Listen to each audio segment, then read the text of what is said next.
Hello and welcome to ILTV's Israel Daily. I'm Aaron Porras. And I'm Natasha Kircha. Coming up in today's newscast, Gantz and Netanyahu schedule a meeting to discuss a unity government. Iran is officially banned from judo competitions. And we'll reveal where Israeli Eurovision star Netta Barzilai has just given a landmark performance.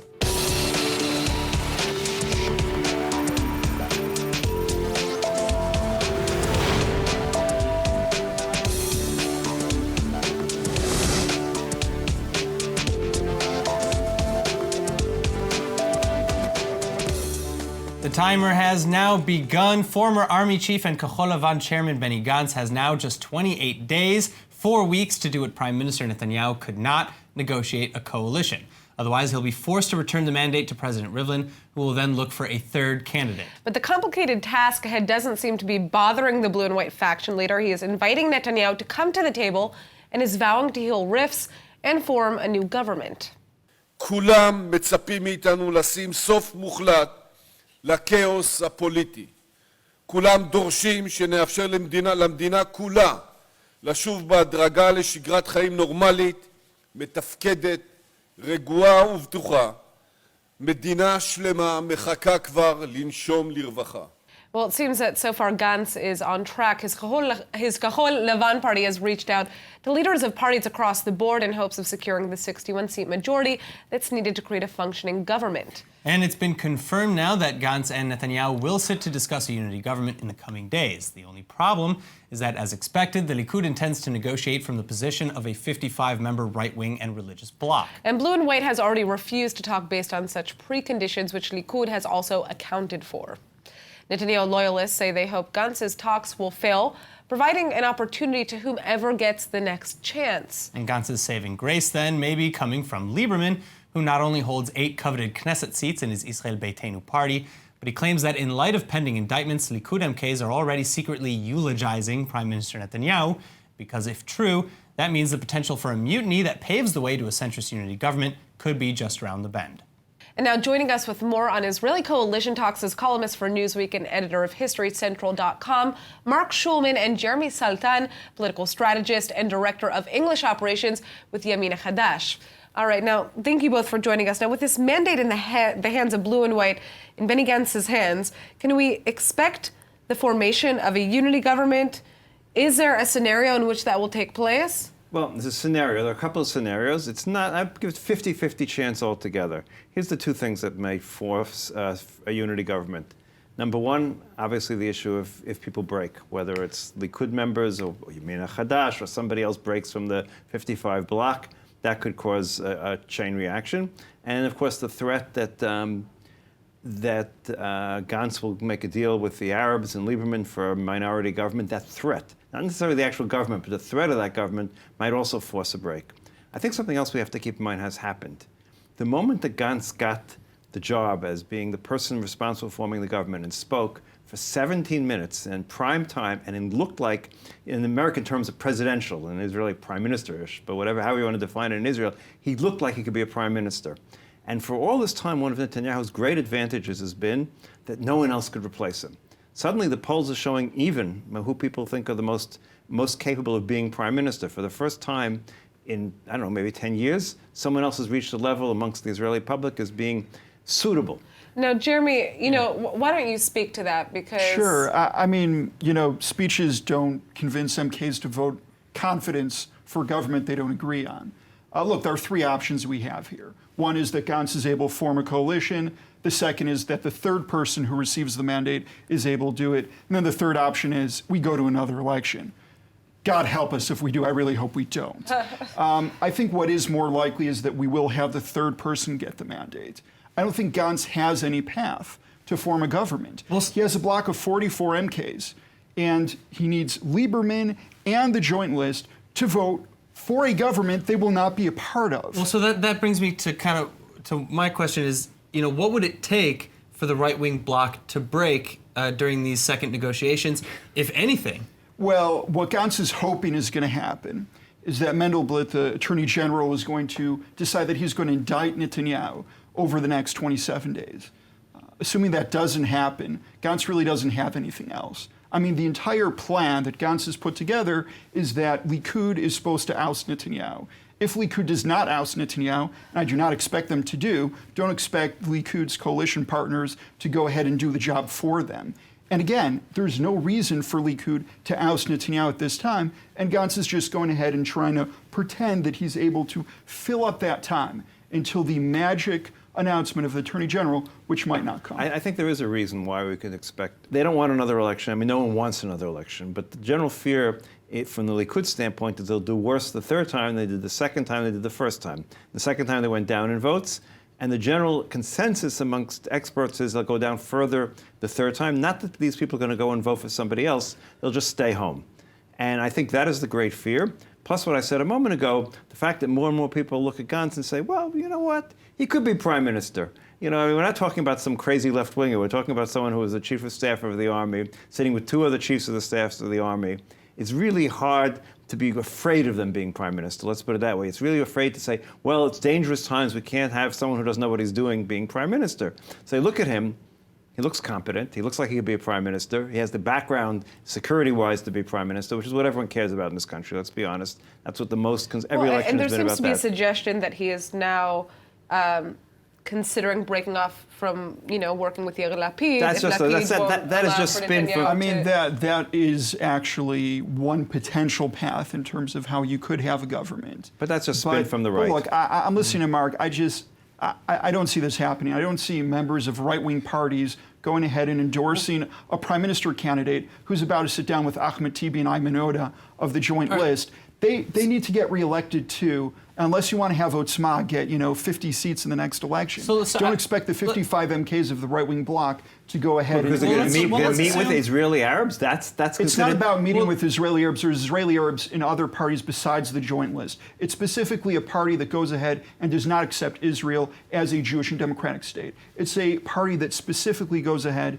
and targets members of the right-wing bloc with their rhetoric. So yes, I don't go ahead and expect members of the right-wing bloc to go ahead and endorse Gantz for prime minister when he's being supported by the left and the far left. Well, he's willing to talk to them. I don't understand. That makes him impossible. He said that they are potential coalition partners. He says potential to talk to. Do you really see a scenario where Likud MKs would break off and sit in a government that would be formed with members of the joint list? No, they wouldn't be formed. Let's talk about realistic scenarios. What about if there were to be third elections, which many are predicting that that's what is going to happen here.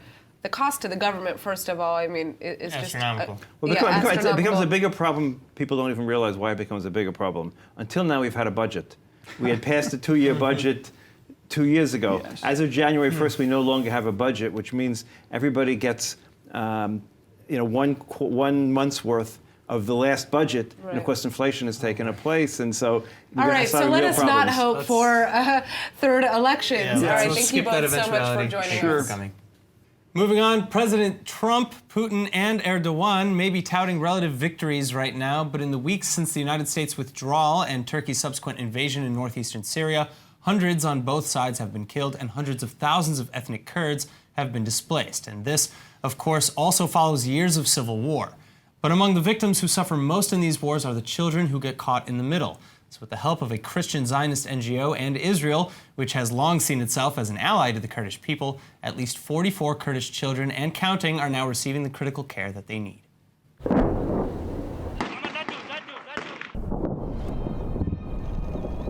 Between ISIS, Iran, Iraq, Assad, and Turkey, the list of the Kurdish enemies is great. But for years, and while also caught up in a bloody civil war, the ethnic Kurdish people have been fighting for independence. As a consequence of the recent years of violence, however, critical infrastructure like medical services have been scant. And that's where the amazing Shevet Achim NGO comes into the picture. Over the past 10 months alone, the Christian Zionist nonprofit has brought to Israel over 44 Kurdish children, with 2 more patients expected Sunday, mostly from Iraqi Kurdistan and a few from Syria. And all of them suffer from heart conditions requiring advanced surgery and care, which makes their journey that much more incredible. Patients must first get to Jordan before they can enter Israel. And then once they arrive, they receive life-saving medical treatments at the Sheba Medical Center in Ramat Gan, just outside of Tel Aviv. But best of all is that the treatment doesn't end with the physical. Knowing that these people have experienced unknowable traumas, multidisciplinary teams including social workers, translators, nurses, and more are made available. And finally, under the oversight of the Shevet Achim NGO, the Kurds can also go out and tour the country. Protests across Lebanon have been live for about a week now, shocking people around the world. But what is the force behind these wild demonstrations? ILTV's Shanna Fold is here to give us some insights and tell us, of course, how this could affect Israel. Hi, Shanna. Hi. So there is so much to unpack here. Now, there's some ground rules that I think that I need to establish before we go in, or should I say just, facts on the ground. So Lebanon's government is split up in three ways. They have the Maronite Christians, the Shiite, and the Sunni Muslims. These are three parties. Now, one of the reasons that protesters are really taking to the streets is because they feel that they don't have a direct line to their government. They feel that whatever needs they have to take care of have to sort of go through specific communities, and that they don't really have an independent voice. Right. So that's number Not a real one. representation. They don't feel that it's real representation. Now, in addition to that, there is a major economic crisis in Beirut and in Lebanon. Experts I spoke with say that the world really doesn't understand how dire it is. And so people are taking to the streets. They're saying, we can't afford any more taxes. And so I think part of the... And we have nobody to talk to. So here's the problem. We not only have nobody to talk to, but the people at the top in government are all shareholders in the major banks that support Lebanon's economy. So they're not feeling it either. So the people who are in power aren't feeling it. It's clearly everybody else. So let's talk about the impact on Israel here, because what is happening in terms of how rioters are speaking out, and protesters, rioters is not the right word that I want to use, protesters are speaking out against Hezbollah is very unprecedented. Hezbollah is obviously not a friend to Israel. So what could we see coming down the line here? So now another thing that I just wanted to establish is that Hezbollah, like you said, is not a friend to Israel. One of their main purposes is to wipe Israel off of the map. And that's important before we go in. So I spoke with an expert from Bar Ilan University. He's at the Arabic department. His name is Dr. Mordechai Kedar. And he told me that there are two ways he thinks this could go. One is that the protesters are going to completely delegitimize Hezbollah, which could give the world a new view. Into that understanding. Hezbollah not being just an outside force to Israel, but being a terrorist group across the board, and not having any trust. And that would change the whole dynamic with Iran and the whole Middle East, everything. Yeah. It could really change everything once the world starts to see Hezbollah as being a terrorist group. Right. I mean, if the Lebanese people are against this group, then that says change. And what something else? big. And then the other side of that is that, the Hezbollah leadership could say, you have it all wrong. You're focusing on peanuts. The real issue is Israel, and we need to cut this this civil uprising and focus our attention on taking down Israel. All right. Well, we are going to have to see how this unfolds, but thank you for this update, Shanna. Thank you. In other news, for continuously refusing to face Israel and infusing politics with sports, the International Judo Federation has now indefinitely banned Iran from competition. ILTV's Nittany Manson brings us the story. Imagine training day in and day out through blood, bruising, sweat, and tears.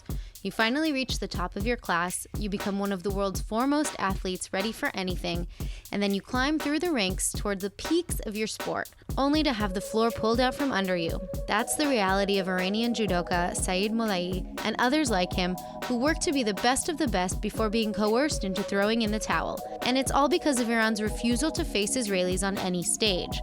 Well, the International Judo Federation is finally doing something about it by indefinitely banning Iranian competitors from participating, which Tehran blasts as a cruel and blatant betrayal. But this is far from the only incident of this sort.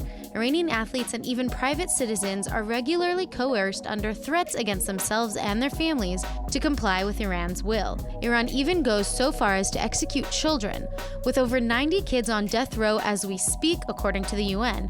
And that's why more and more Iranians, just like Mollai, are now seeking asylum. Since throwing the match to avoid Israel at the World Championships in Tokyo over the summer, Molei escaped to Germany, where he says he's finally free. And he plans to compete independent of Iran with the IJF's support at the 2020 Summer Olympic Games. And similarly, Iranian beauty queen Bahreh Zareh Bahri is filing for asylum in the Philippines, where she faces allegedly false charges filed against her by Tehran. She's being detained for assaulting a fellow Iranian, while Bahari claims she's being targeted for her political activism. All right, now when you think of pro sports and the athletes around the world who earn hero status for their incredible feats, you probably are not thinking of Israel and Israelis. It's okay, we're not offended. And in fact, Israel has only won 9 Olympic medals since debuting in the summer of 1952 at the Helsinki Games. But it finally looks like that might be changing as Israel prepares to send its biggest ever Olympic delegation to Tokyo in 2020.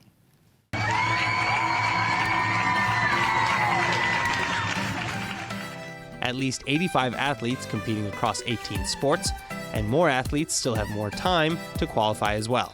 But now it's not entirely surprising. Israeli sports have been improving in caliber and scope for years, and at least 10 athletes are thought to be on track for the finals already. So then who's going? Well, according to Vered Buskila, 3-time Olympic sailor and vice president of the Israeli Olympic Committee, the list is incredible and crazy by Israeli standards. It includes athletes competing in baseball, rhythmic gymnastics, artistic gymnastics, equestrian show jumping, cycling, sailing, shooting, and surfing. And then those who are likely to qualify but just haven't yet, like Sagi Muki, are competing in judo, windsurfing, running, swimming, and more.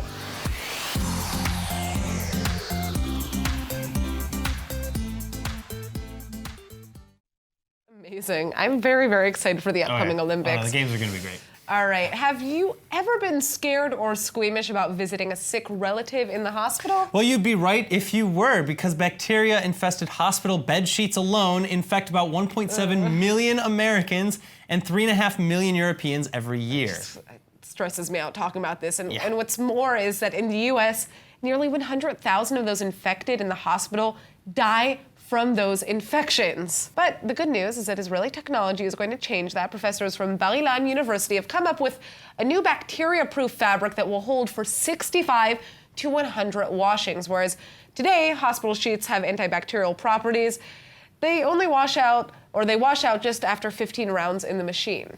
So how does it work? Well, ultrasound waves force rapid changes of pressure in liquids to lead to the formation of small vapor cavities where antibacterial chemicals can be pushed onto the fabric surface at lightning speeds. I know Very it's simple. Very simple. And there are other antibacterial fabric processes, of course, but they're no good for nylon or cotton, two of the most popular materials for sheets. Also, the professors have now opened their technology into a company which today is called Synovia, and they plan to use their technology to make odor-reducing shirts or water-repellent pieces of clothing in the future. Very cool, huh? Which is very cool. And the chief brand officer actually says that the technology is going to change the world, calling the fashion industry one of the biggest polluters on Earth. And he says Synovia will help reduce the amount of chemicals wasted during textile production, while also keeping patients safe at the hospital. Now, I just want to see if I can get my hands on those sheets at home, because I think that's especially if you're like a parent or if you just messy have gross children people coming or to dogs. stay with you, or dogs. Or gross people. Right. I don't know what you're doing, Aaron. And now for this week's Torah portion with Sandra Oster-Barris, director of the Christian Friends of Israeli Communities in Heartland. This week, we are going to start reading the Torah, the Bible, from the beginning, and we're going to begin with Genesis. And I'd like to share a few points with you, a few reflections that I've had recently about Genesis. If you notice, of course, Genesis begins with the creation of the universe, but Genesis really, and we see this from the very beginning, is a story about separation and identification. Think about it for a moment. The world begins its complete and total chaos. And then God creates light. But what does the Bible tell us? God separates light from dark. So we have two different concepts coming out, emerging from this chaos. Then we have God creating the heaven and the earth. He separates the waters that are above the sky from the waters that are below the sky. God separates the seas from the dry land, and so on and so forth. We work through the process of creation through 6 days. And then what happens at the end of creation? God designates the seventh day as something separate. He blesses the seventh day. He sanctifies it, and this, of course, becomes the Shabbat. In this way, the seventh day, the Shabbat, is separated from the rest of the week.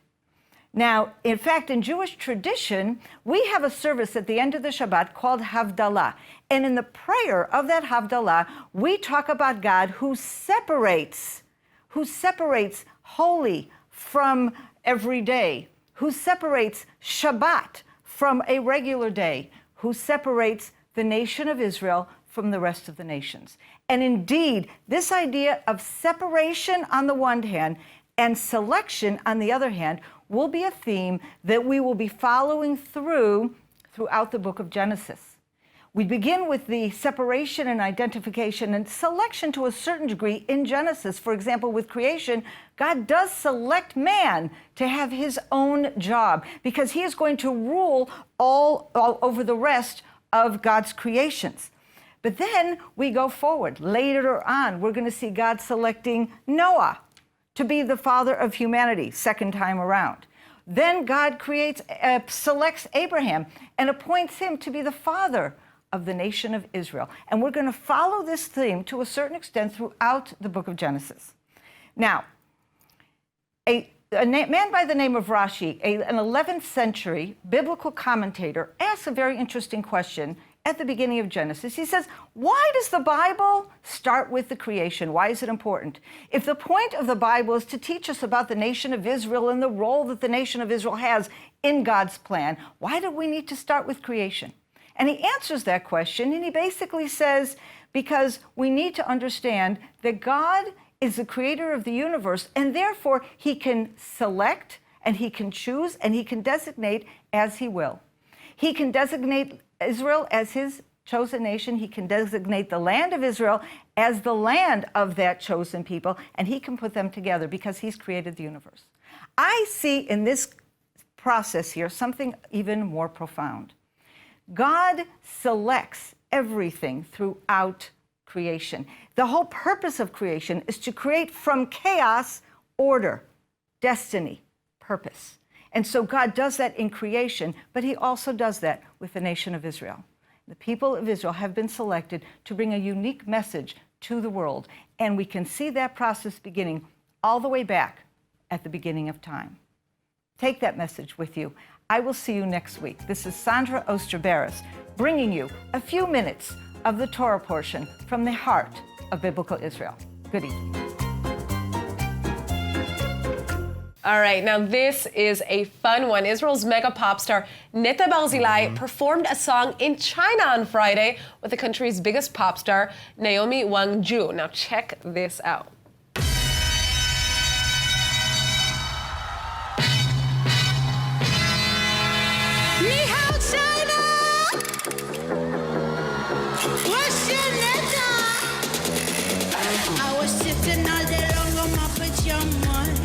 Eating peanut butter jelly with my mama.